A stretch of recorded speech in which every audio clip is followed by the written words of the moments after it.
السلام عليكم ورحمة الله وبركاته. ازيكم يا اخواتي؟ عاملين ايه؟ يا رب دايما تكونوا بخير. قبل اي كلام ما تنساش انك تصلي على النبي عليه افضل الصلاة والسلام. الدعم الايجابي لاخواتنا الفلسطينيين، اللهم كن لهم عونا ونصيرا. طيب يا صديقي، معانا شرح النهارده طريقة عمل ارقام لدولة اوغندا ودولة المانيا. كل اللي عليك انك تكون مركز معي في الشرح من البداية للنهاية، وما تنساش تعمل لايك على الفيديو وتشترك في القناة وتفعل زر الجرس عشان كل ما انزل اي تطبيق او اي حاجة جديدة يوصلك اشعار بيها. وشكرا ليكم، شكرا ليكم من كل قلبي على ال4K اخ واخت اللي وصلنا لهم على قناة اليوتيوب. شكرا لكم بجد يعني. مبدئيا كده هتدخل على قناة التليجرام، هتدخل كده على اللي هي القناة دي، هتلاقيني سايب لك فيها ملفين. الملفين دولت اللي هي الملفات دي اللي هي عبارة عن اوغندا والمانيا. تمام، هتبدأ ان انت تفتح اول ملف كده.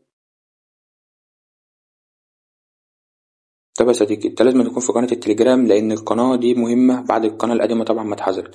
طب انت لو داخل مثلا وعايز نسخة واتساب او عايز اي حاجة قديمة، تدخل لي برايفت وانا هديلك كل حاجة انت عايزها. تمام، طبعا انت هتبدأ تفتح الملف ده كده اللي هو تطبيق اللي هو MT مانجر.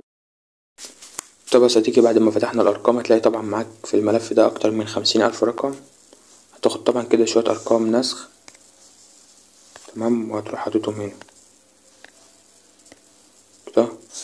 طبعا تبدأ ان انت تدخل على طبعا لو انا فتحت الواتساب، ثانية واحدة.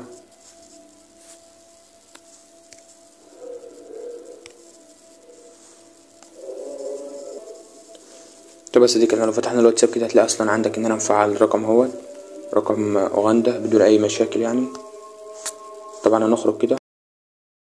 طب يا صديقي، احنا نفتح اي نسخة من اللي هو النسخ دهوت، لان اقسم بالله حرفيا انا مفعل كل النسخ عليها ارقام دولة اوغندا، لان اللي هي الطريقة دي خلال النار. فياريت بقى تدعمني كده بلايك وكومنت واشتراك. طب يا صديقي، بعد ما خدنا اي رقم كده نسخ، هنبدأ ان احنا طبعا نحطه هنا ونمسح رمز الدولة ونطلب كود.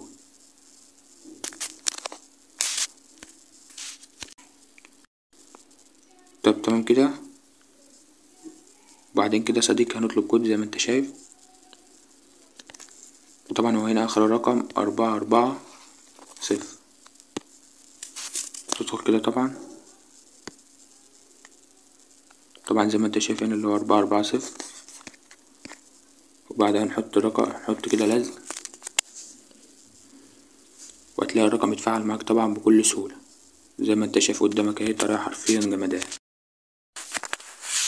طب يا صديقي، بعد ما دخلنا الرقم كده،